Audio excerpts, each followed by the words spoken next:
2013년 4월 17일 미국 펜실베이니아 피츠버그.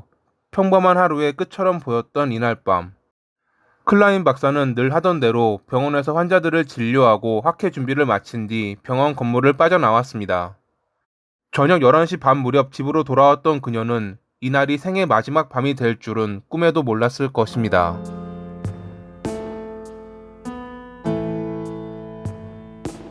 1971년 11월에 메릴랜드에서 태어난 클라인은 어릴 때부터 의사라는 꿈을 위해 노력했습니다.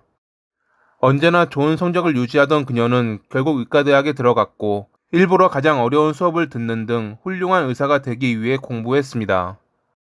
1995년 박사과정 중 그녀는 한 의료센터 연구소에서 일했는데, 거기서 로버트라는 남성을 만나 사랑에 빠졌습니다.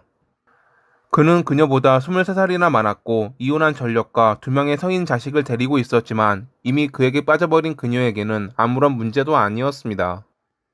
2년 뒤 클라인은 박사학위를 따는 것과 동시에 그와 결혼했고, 몇 년 뒤 사랑스러운 딸을 낳았습니다. 2011년 클라인은 유명 대학병원에 들어갔고, 이로 인해 그들은 펜실베이니아 피츠버그로 이사했습니다. 원하는 꿈을 이뤘고 물질적으로도 풍족한 삶을 살았던 그들. 이런 행복한 삶에서 클라인은 하나 더 원하는 게 있었습니다. 그것은 둘째를 가지는 것이었죠. 장녀가 잘 자라고 있었지만 아이를 너무 사랑했던 그녀는 딸을 위해서라도 형제 자매가 필요하다고 느꼈습니다. 아마 그녀는 외동으로 자라 혼자 노는 일이 많았고, 어른이 된 뒤에도 의지할 가족이 없어 외로움을 겪었기에 그런 경험을 딸에게는 물려주고 싶지 않았을 것입니다. 둘째를 결심했을 때 그녀의 나이가 40대 초반, 남편은 이미 60을 넘었기에 그들에게는 큰 도전이었습니다. 그녀는 곧 불임 치료제를 복용하고 호르몬 주사를 맞았지만 원했던 임신은 쉽게 되지 않았습니다. 여러 번 실패하자 그녀는 스트레스를 받았고 약간의 우울증을 겪었지만 포기하지 않았습니다. 로버트는 그런 그녀에게 에너지 공급에 도움이 되는 크레아틴에 대해 말했습니다. 최근 자신의 연구에 이 제품을 쓰고 있는데, 이게 여성의 임신에 도움을 주는 논문을 보았다며 한번 시도해 보자고 말이죠. 이렇게 보면 그 역시 그녀를 위해 힘쓰고 있는 듯 보였습니다. 2013년 4월 17일, 이날 클라인은 남편에게 내일이 배란 죽이라는 문자를 보냈고, 로버트는 크레아틴이라는 짧은 단어로 답장했습니다. 일을 마치고 병원을 나온 그녀가 집에 도착한 시간은 저녁 11시 반. 이미 집에서 기다리고 있던 로버트는 크레아틴이 든 음료를 그녀에게 건넸습니다.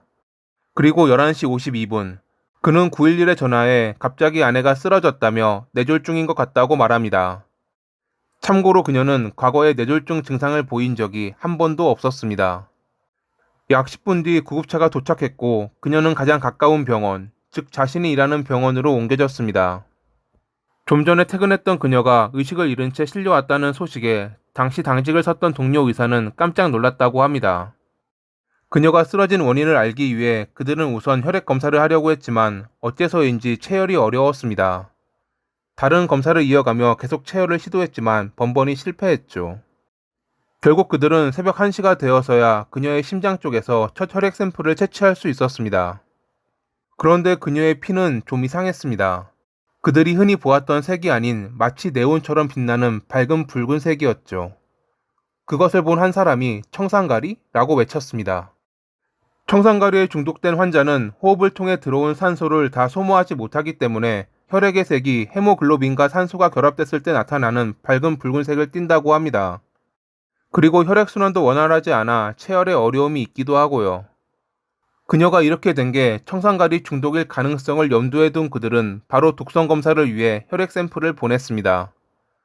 그 사이 그녀는 점점 맥박을 잃어갔고 심장마비가 오기도 했지만 의사들의 노력 끝에 다시 심박수가 안정됐죠. 하지만 여전히 그녀의 소생 가능성은 낮았습니다. 의사가 이를 가족에게 전달하자 로버트는 이미 최악의 경우를 생각하고 있었다며 만약 그녀가 사망해도 부검은 하지 않겠다고 전했습니다. 독성 물질에 의한 중독 사망일 가능성이 있으니 확실하게 검사를 해야 된다는 의사의 말에 그는 그녀가 평소 장기 기증을 하고 싶어 했다며 부검을 반대하는 입장을 고수했습니다. 4월 30일, 로버트는 생명 유지 장치를 끄는 것에 동의했고 그렇게 클라인은 숨을 거두었습니다. 일단 형식적인 절차로 사망 원인을 알기 위해 그녀의 시신은 카운티 검시관 사무실로 옮겨져 검사됐는데, 검시관은 그녀의 동맥이나 폐에 막힘의 징후가 없다며 사망 원인이 불확정이라는 부검 보고서를 작성했습니다. 아직 병원에서 맡겼던 독성 검사 결과는 나오지 않았던 시기, 로버트는 무엇이 급한지 검시관의 보고서가 나오자마자 그녀를 장례식장으로 인계했고 몇 시간 뒤 화장했습니다. 이렇게 빨리 화장을 할 거면서 장기 기증 이야기는 왜 했는지 좀 어이없긴 합니다. 그리고 화장이 끝났을 무렵 클라인의 혈액 검사 결과가 나왔습니다. 그녀의 혈액에 치사량에 해당하는 리터당 3.4mg의 청산가리가 포함돼 있다고 말이죠. 검사 결과를 확인한 의사는 곧바로 카운티 검시관 사무실에 알렸습니다.